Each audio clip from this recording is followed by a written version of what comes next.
this inside your jacket. Yeah. Just out of the way. Done. Terrific. Okay. No, can I stand up? No, What? can I stand up? Go. I'll get out of the way.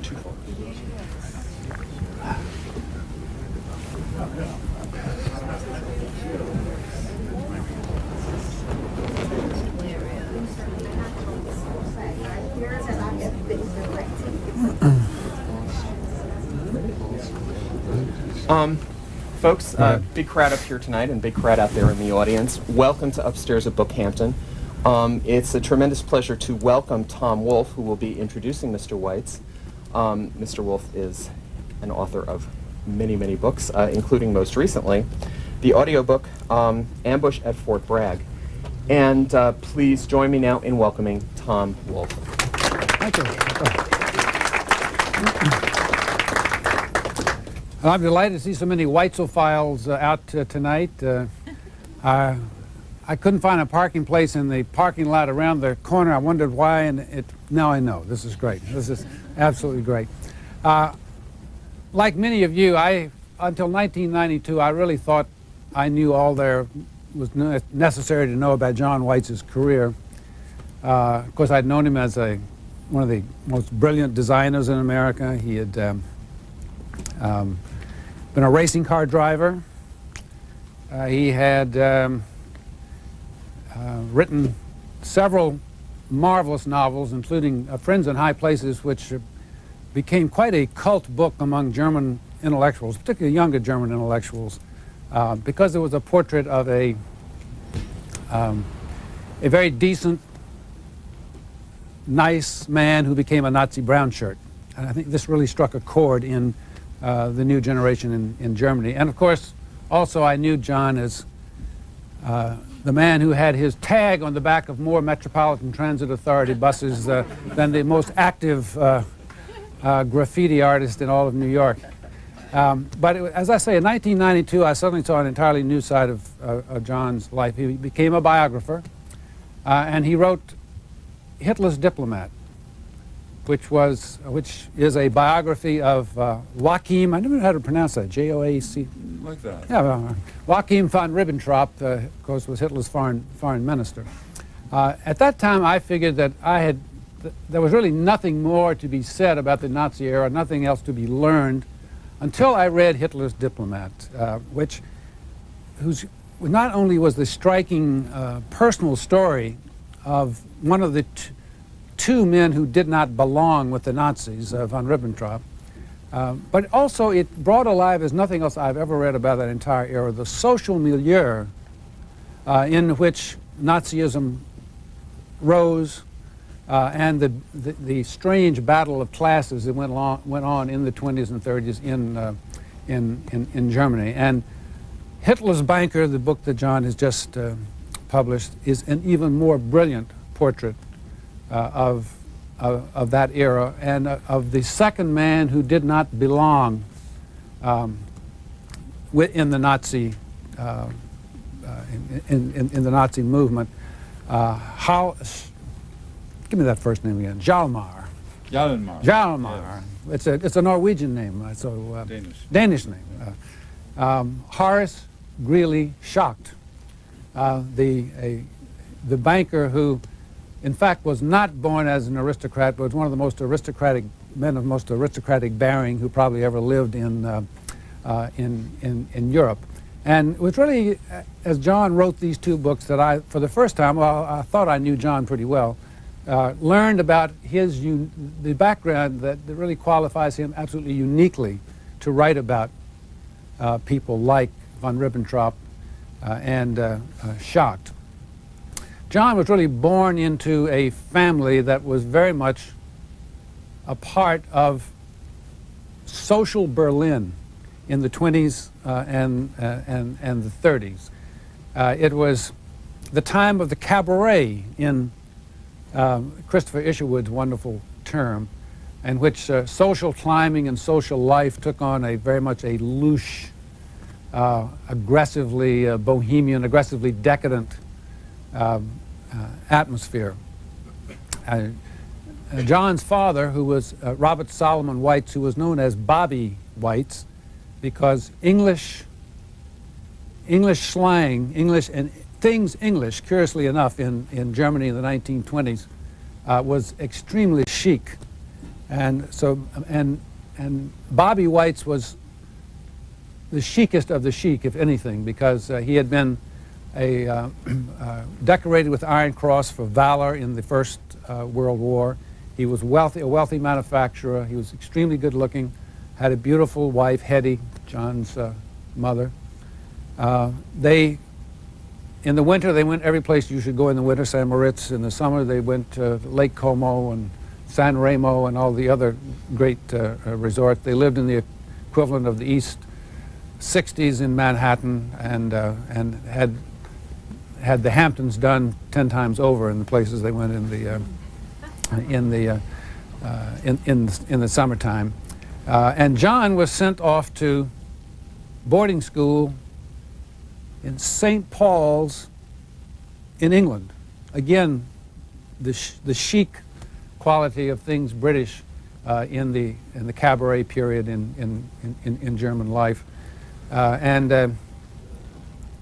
Three of the outstanding alumni of St. Paul's are John Milton, Samuel Pepys, and John Whites. So it's a very venerable British, institution. And even when the Nazis came to power, John's father, and I don't think I'm telling any family secrets here, simply could not believe that Hitler was serious in his anti-Jewish campaign, even though he had made his views very clear in Mein Kampf. It just seemed unbelievable because at that time in Berlin, the gap or between Jews and non-Jews was much smaller than in New York at that time. There were actually comparatively a handful of Jews in Berlin at that particular time, and it was a tremendous psychological shock, as well as a shock in every other possible way to John's father, Bobby White's, that in fact this campaign was serious with a terrible vengeance, and he did not leave Germany until August of 1938, 2 months before it would have been impossible for any Jew to leave Germany. John exacted, I think, a rather beautiful form of revenge. As a young man, early in 20 years old, he entered the American OSS, Office of Strategic Services, the forerunner of the CIA, and participated in probably what was the most dangerous espionage mission of the Second World War, going behind German lines, posing as a German officer to establish ties with the German resistance movement. And I can see the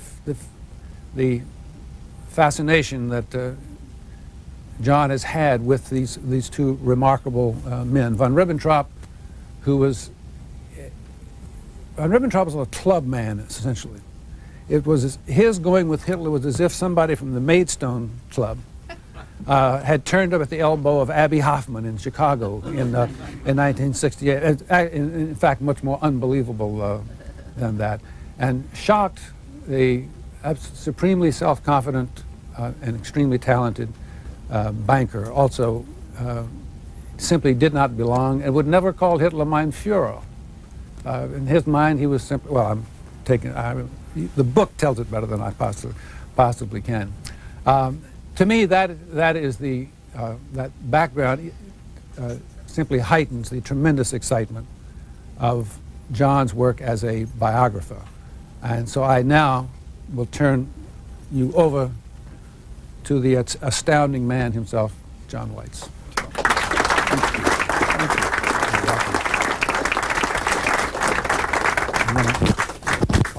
It's not easy as a fashion designer to be out-trumped by Tom sartorially. I'm so grateful to all of you for coming out in this misery. It shows how many people are willing to rush out and listen to Tom Wolfe. even the great Jim Brady, who stands over there, your own journalist. Anyway, I'm going to do a little reading from this book, The Business of Hitler, which of course intrigues all of us. I think Woody Allen had it right. He said for a long time he didn't know that Hitler was a Nazi. He thought he was a fellow who worked in the telephone company, which is very much his way. Other ways are. Don't worry, the reading will only be 80 or 90 minutes. This is the introduction to this book. It's short. The time of Adolf Hitler continues to fascinate and to horrify. The events he unleashed baffle and bewilder even those of us who lived in the midst of them.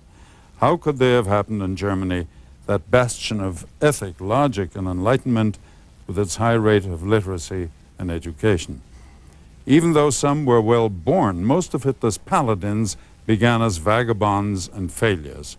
Their worship of National Socialism and its high priest was comparatively easy to explain. But what of those with secure backgrounds and worldly success who decided to throw in their lot with Hitler? What could persuade a prominent industrialist, landowner, banker, lawyer, physician, or academic to join a mixture of vulgar working-class brawlers and hate-filled upper-class misfits?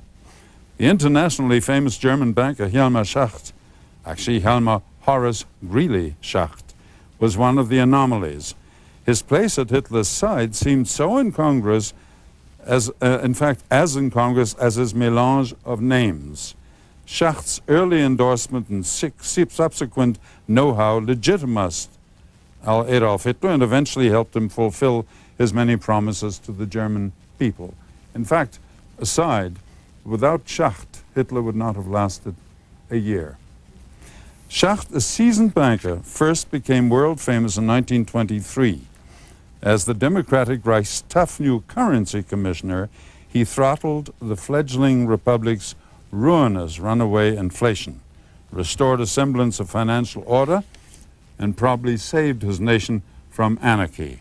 That same year, Adolf Hitler, an upstart agitator and political loudmouth, tried to overthrow the government of Bavaria as a first step toward national revolution. He landed in jail. 10 years later, Adolf Hitler, now the Nazi Chancellor of Germany, recruited the famous Hjalmar Schacht into the newly structured Nazi hierarchy. This is Schacht's story. Now for the introductory chapter, the thing that leads into this story. Hjalmar Horace Greeley Schacht, I'll explain his names later. 69, a tall, forbidding, gray-haired figure dressed in a rumpled business suit, his reptilian neck rising from an incongruously informal sport shirt, worn with a tie, stood on a small platform in Nuremberg's Palace of Justice. He was flanked by a white-helmeted American military policeman. They faced a vast courtroom crowded with people. For a year, day after day, he had shared the dock just below the platform with 21 other men, all defendants, all accused of war crimes. His assigned seat was at the far right of the front row facing the dock.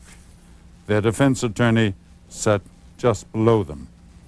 Photographs of the fallen and disheveled Nazi deities of the Nazi firmament, crowded onto two long wooden benches like superannuated schoolboys, had appeared in magazines and newspapers all over the world.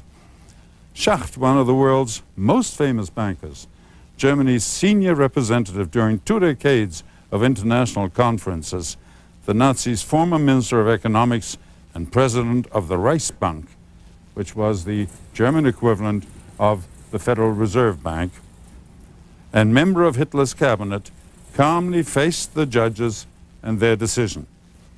The verdict was pronounced by the dapper former Attorney General of the United States, Francis Biddle, the American member of the International Military Tribunal. Speaking in English, Biddle said that the accused, Hjalmar Schacht, was acquitted of the charges against him. He was free. Through Schacht's earphones, a tinny mechanical voice needlessly and redundantly repeated the court's sentence in German. Schacht, who spoke excellent English, had no need for interpreters. His hawk-nosed, leathery face showed neither relief nor joy. He almost shrugged his shoulders as if regretting the waste of time, the court's as well as his own. Like the easy winner of a drawing room debate, he accepted the verdict as a foregone conclusion. For him, there had never been one moment of doubt. He knew that he would be acquitted, nor did he feel a single second of guilt. The harsh testimony and brutal evidence about the mass murder of civilians and military prisoners and the horrifying films from the freed extermination camps had crushed many of his fellow accused, but he knew the judges would find him innocent of any complicity with this beastliness.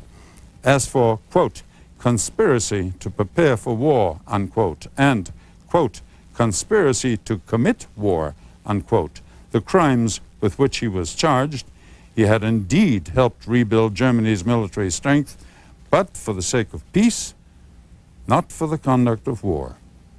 If he had erred, it was on the side of patriotism. Like most of the world, he too had been deceived and betrayed by Adolf Hitler, and he had even been sent to Dachau. Surely the verdict proved that he had been what he had been claiming all along. He made a small courteous bow and left the platform. The 10 men who had stood to hear their sentence before him earlier that day were no longer in the courtroom. They had all been sentenced to hang the next morning. That is how the story begins. The statements about patriotism are his view of things. As the book unfolds, I think you'll find that there might be some doubts. And for that, I'll read you the last chapter of the book. I had now worked on this book for over 2.5 years, and as usual, I had become terribly acquainted with my subject, with him, with this strange man, with this dreadful mixture of things, with this participant in the awful days and times. I'd watched him rise, I'd watched him fall, but I had never met him. I do know that he was not just a banker, he was a man of wit, a man of great charm occasionally, a man who married 2 most attractive and most interesting women, one of whom he had to split up with because she became a Nazi and he didn't. The other one, very young, who married him when he was in bad trouble with the Nazis. Nevertheless, she said, that doesn't matter, we'll get along. I was about to put the book to bed, and my publisher was ready for it, when I was on the phone to a journalist in Munich, an old friend who had in the past done me some favors, a woman of great reputation and great journalistic strength. And I said to her, while we were gabbing, I said, just for the heck of it, do me a favor, look into the Munich phone book. She said, I've got it right here. I said, will you look up if there's somebody called Schacht? And which one? And she said, you mean Schacht the old? Yes, I said, Schacht the old. So she said, you know, there's a Mansi Schacht here. I said, that's his last wife, his widow. An extremely beautiful girl he married when he was 25 years older than she, and who stuck with him through thick and thin, and they even had 2 children. So I said, do me a favor, find out if you can make a date with her. I'd love to meet her, come to her apartment. 10 minutes later, I got a call saying she'd be delighted to see you. Well, off I was on a plane to Munich. I'd heard that she was fond of things pink, so I sent ahead some pink roses. And the next thing I knew, well, here we go. I still had 30 minutes until my rendezvous with a 90-year-old Mansi Schacht. I wanted some time to think before I faced her in the Schacht apartment. I found a small konditorei, a coffee shop, around the corner. It served magnificent Bavarian pastries and strong coffee. The place was quite empty except for an elderly, well-dressed couple, obviously at their Stammtisch, their usual table. They spoke in the slightly nasal accent of the North and were most courteous to the young girl who served them their coffee and cake. Noblesse oblige. They were sure to know Mansi Schacht. This residential section of Munich across the Isar River from the main part of town is home to many wealthy retirees. They all know one another. Coincidentally, at the end of the war, a group of us, all American military intelligence people, had a villa nearby. Enough stalling. Soon I would ring the bell marked Dr. Schacht. And then I would have to ask questions. I tried to assemble the list. When you write biography, you put the facts into chronological order and then place them into context with the events of the time. You also try to reconstruct the way people thought. Not easy, that. Even recent history seems hard to swallow. It is hard to believe that 40 short years ago, U.S. Senator Joseph McCarthy caused decent Americans to compromise their principles by making other Americans into outcasts because they refused to think the way you were supposed to. McCarthy was a hero to many. Okay, the questions. I would ask about his admitted prejudices. Or would I? I could never accept Schacht's view of the Jews, nor could my father. Schacht's insistence on designating Christianity as the only cultural basis for German and probably European culture would have robbed us of so much great painting, theater, music, architecture, and literature. No sense then asking the question, it would never be understood. Schacht's view of democracy was also flawed, that so was the American version until women's suffrage and civil rights legislation. What about his towering ambition? He freely admitted it and considered it a laudable trait. He was born into an educated environment, but was haunted by a constant lack of money as a child. He could probably be forgiven for swearing that it would never happen to him. Also, did he want to prove himself equal to his mother's titled family? Was he trying to remove the taint of a mésalliance of his father's? All understandable. But his youthful ambition became a lifelong obsession. The Germans have a word for it, Geltungsbedürfnis, the need to be recognized.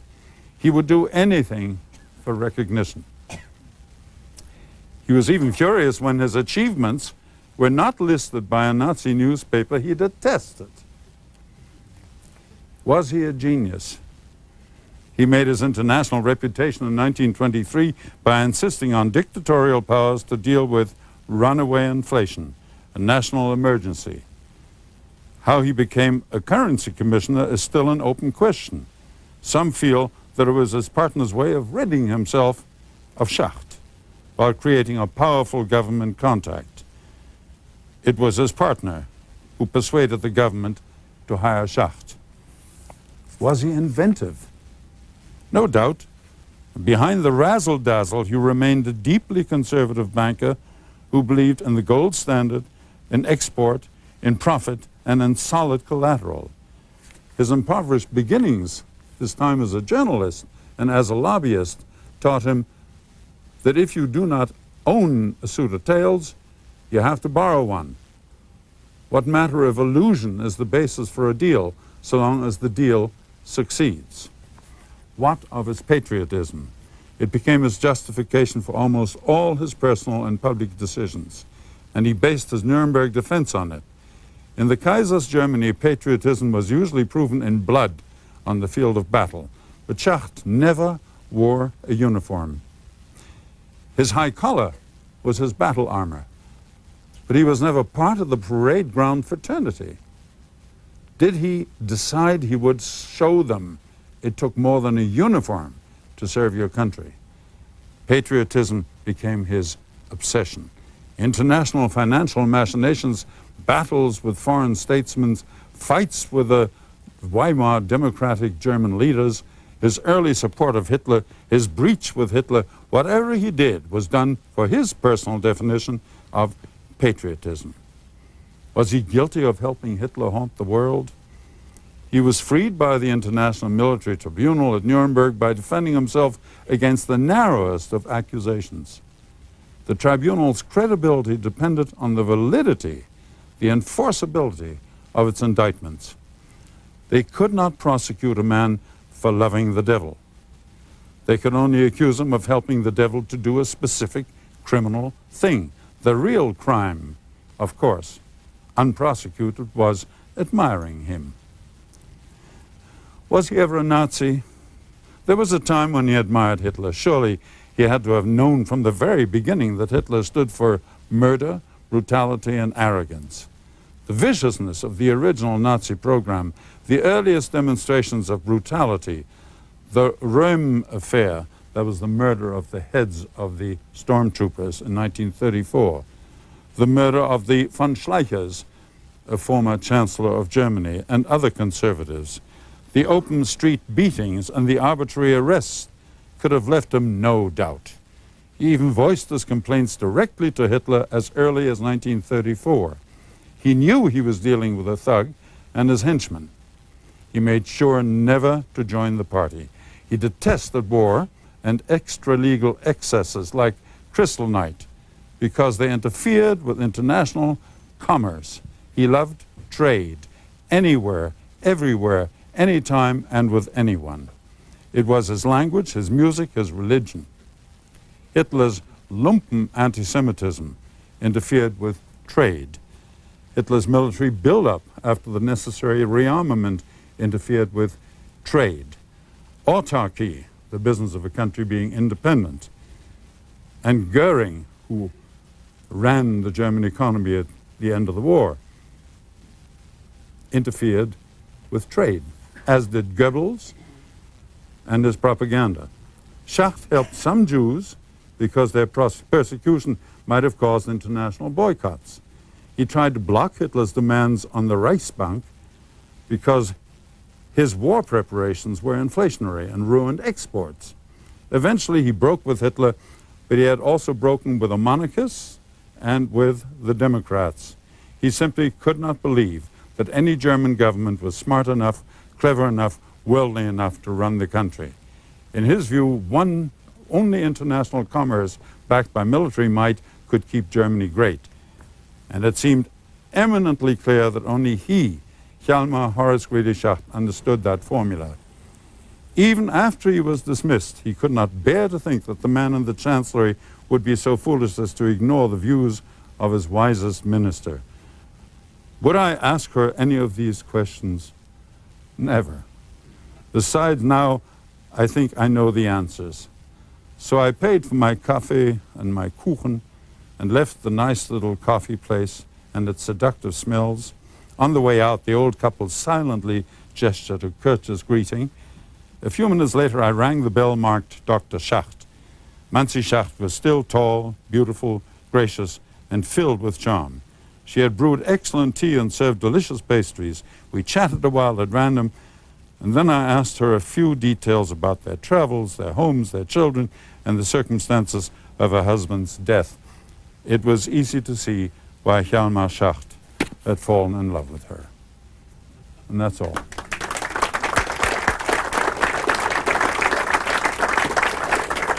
Now, that leaves an awful lot of open questions. And for a little while, and until the questions get too tough, I'm at your disposal. Are there any questions? Sir? Yes, how did the first meeting between Schacht and Hitler come about? The first meeting between Schacht and Hitler came about when Schacht had already broken with the democratic regime of Germany and didn't quite know what to do. He was floating free, trying to make up his mind on what was happening. And a famous banker who was on the board of the Reichsbank with him earlier introduced them. And Schacht said, well, I'll find out what this is all about. I know they're thugs, but there are some ideas that are worth learning. That's how it came about. It was a luncheon at Hermann Goering's apartment in Berlin. Hermann Goering was then married to a very beautiful aristocratic Swedish lady who was very ill. During the meal, she had to lie down. She was not capable of even sitting at table.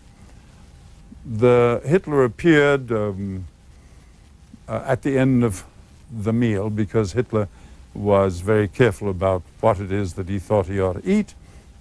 And he, when asked, held forth for 20 minutes, giving Schacht no chance to ask questions, but then Schacht said, "I'm not here to ask him questions, I'm here to listen to what he's got to say." That was the first meeting, very innocuous in its own way.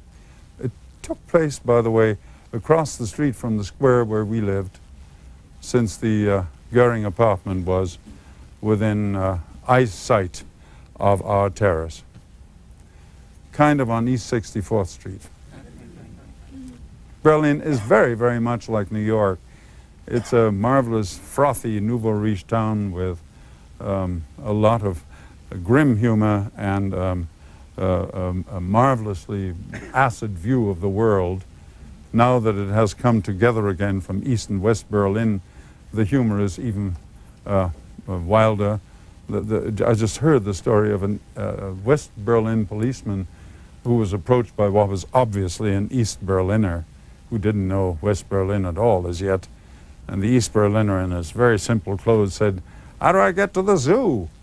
And the officer said, "As what?"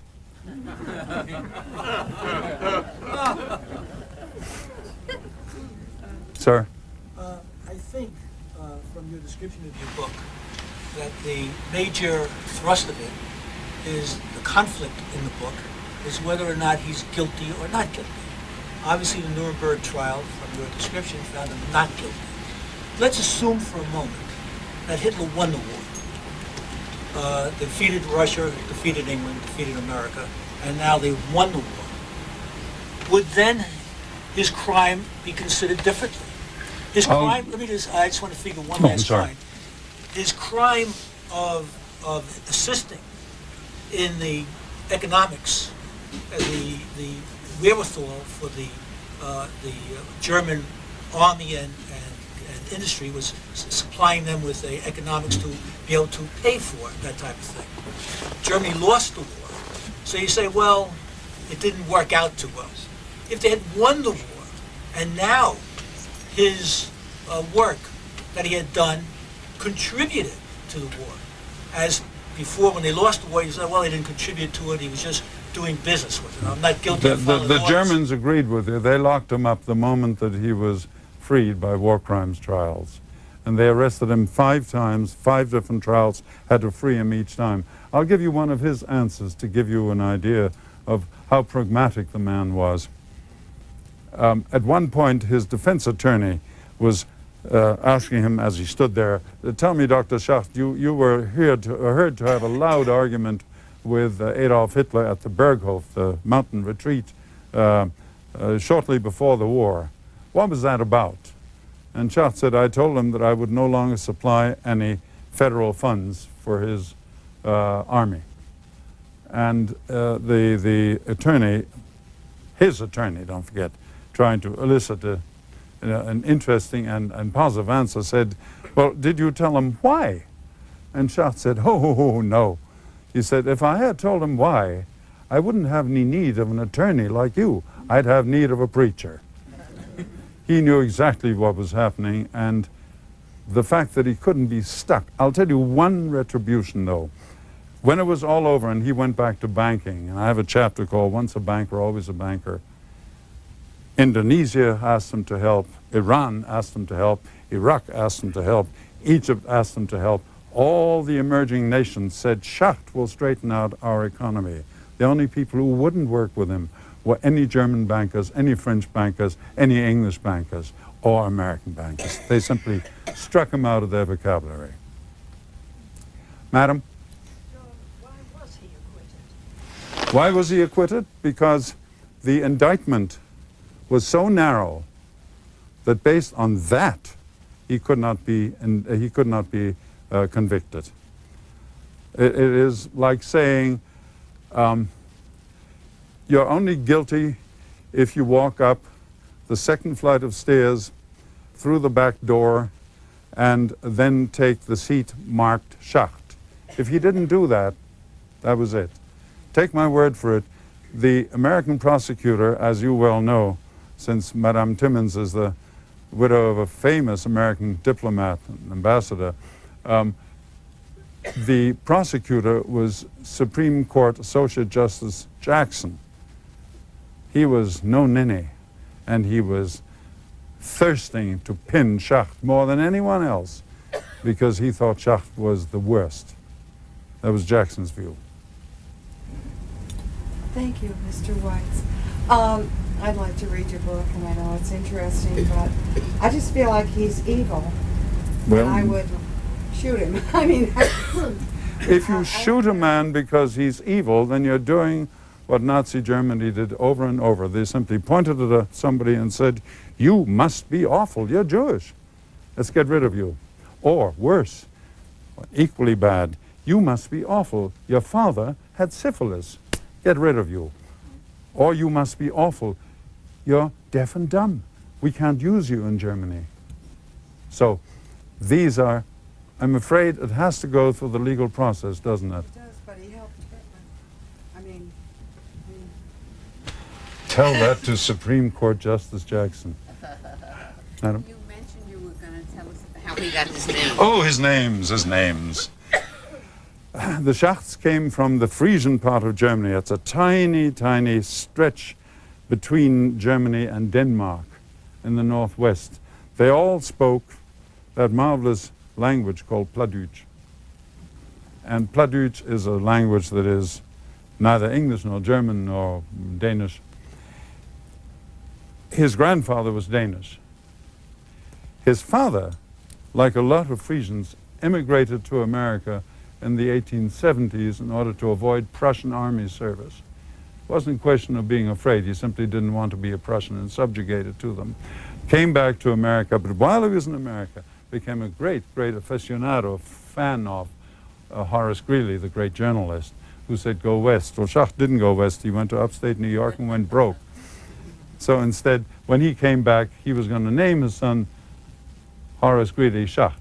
The grandmother, an aristocratic Danish lady, said, "Nothing doing. He's going to have one decent name," and he became Hjalmar, a family name.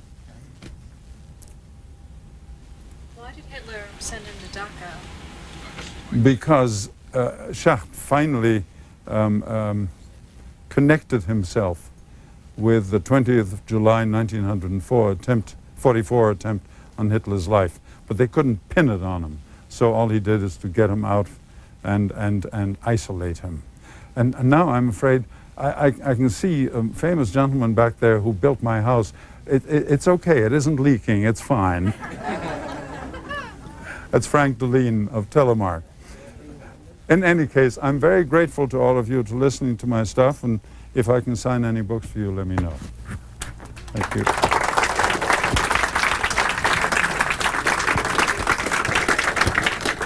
Das hat mich sehr gefreut. Wir sehen uns bald. Ja? Auf Wiedersehen. Position that you're maintaining is one of neutrality? I always do in biographies, because I have no business making up the reader's mind. Detlef. Detlef? Yeah. Yeah. I'm just going to say für Detlef, then we can be stopped. Ja. Etwas. Ja. Hier, John. Und die Fru. Congratulations. Und die Fru ist auch Und, hier. ja, und die Flur ist auch hier. Ist sehr gefreut. Danke für den Besuch in dem furchtbaren Wetter. Ihr seid so lieb. Ich habe noch nicht einen Pfeil ausgelassen. Danke viel tausendmal. Hoffentlich macht Ihnen Da das. hast du Jahre gesessen. Ja. Ja, wirklich. Wir sprechen darüber, Ja. wenn wir uns nächstes Mal sehen. Ja. Oh, I choose, as I chose Ribbentrop last time, I choose the people who are unlikely players with the devil. That makes it Yeah, yeah.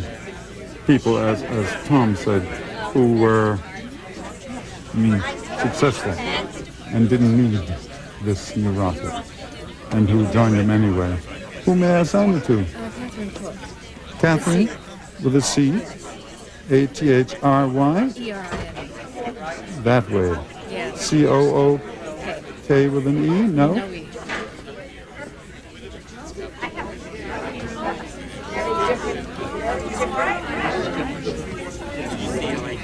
And there we are, Miss Thank Brooks. you. And after I read this, I'll go back and read the other. Thank you. Thank you. I just have to tell you, please. I'm sorry. I only want to give him a Hello, my love. But you didn't have to come here in this terrible weather. You already have the book. I can listen to you all night. Oh, sir. Thank you for coming You know, out. I must tell you, I'm going to say one quick I kiss. want to buy a book, but I haven't got any money. Oh, I've got money. Yeah, I mean, enough for the book. but I want you to sign it. I shall, instantly. As soon as you lay your hands on one, I will sign it madly. I was interested in the contrast between the German obsession with uniforms and your own interest in costuming. No. Yes. No, because most of the people who are interested in costuming are not particularly obsessed with uniforms. No, they're not. No, I would have to Take agree. Chanel and Dior and the others. Yes, You know. yes. Who may I sign it to? My name is Milton, M-I-L-T-O-N. Yes, and the last name is Grobow, G-R-O-B-O-W. G. G for George. Yes. R. Mhm. O. B for boy. O-W. You know, that's a North German name, actually. Actually, Yeah. it's probably been altered. My parents were from Lithuania. Well, then it's Grobowski or something, which the German ones are too. You were in the army then? I was in the OSS. OSS. Yeah. We didn't see any of that. I was in the Pacific Theater. Ah, There Lord. wasn't any What intelligence. an unpleasant No. place. We had OSS in the Pacific. Yeah. Not visible. But they worked with Ord Wingate, and they worked with Mountbatten. Yes. Well, they were effective because we were next door to a code-breaking unit. I will take care of it.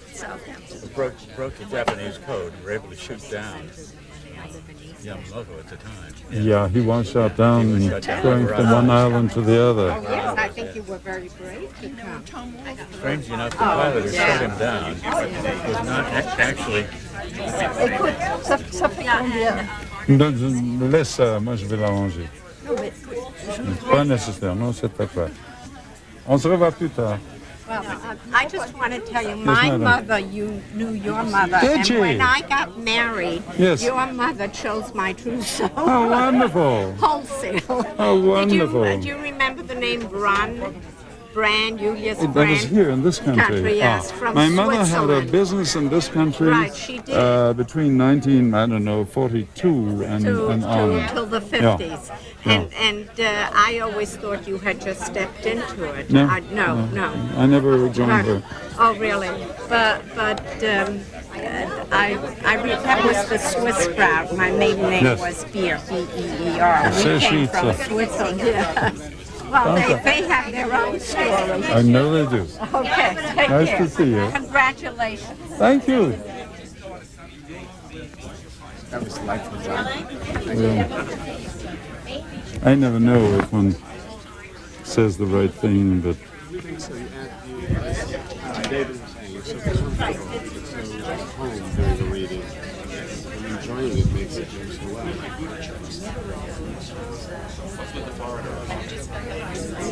We'll see you soon in New York. We'll see you soon, I hope. I look forward to it. I just said for Richard and his two dames. Okay, thank you. Then we both will like that.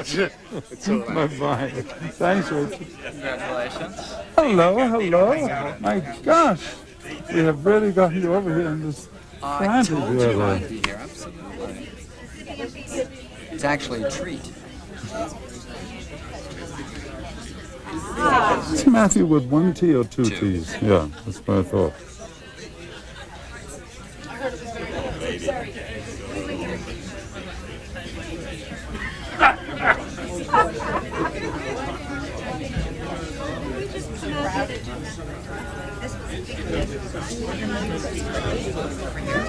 I just said, since you can't read my handwriting, James and Matthews, who are, well, irreplaceable. Thank you, too. So nice to come by. Thank you. To be here. Thank you. Hello. Hello. There's a lady who said that you had built her house. Yes, Mrs. Lear. Yes, and she said doesn't leave. Hello, Delene Zoll. Nice to see you. How have you been? This is great. Hugo. I'm on the way to Spoon Lake now. They say I should stay home, but my wife says, don't dare to go. But It's awful, don't. You're going? Swear it as I stop in the Ah, you Norwegians are just so tough. Just on the way down, I just bought the... Gotta find the page to sign on. There it is, I've got it. That?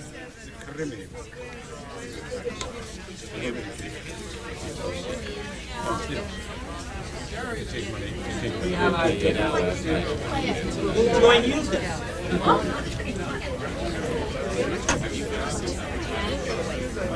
I'm going to sign it up here so they'll know who the signer was. I just said for the Frank, Delene's, plural, with all warm thanks. Thank you very much. Yours. Appreciate Thank you very much. This is yours. very enjoyable. I got the paper, it's fine. Good, That's good. great. That's great. So- I'll sign anytime you want. You can start in spring, though. You don't mind. Sure.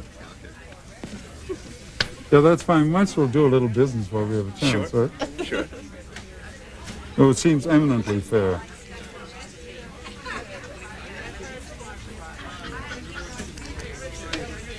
Hugo. You can say that. That's a German name, isn't it? Yeah.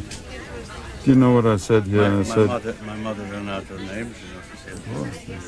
I said for Hugo Darlene, the Darlene.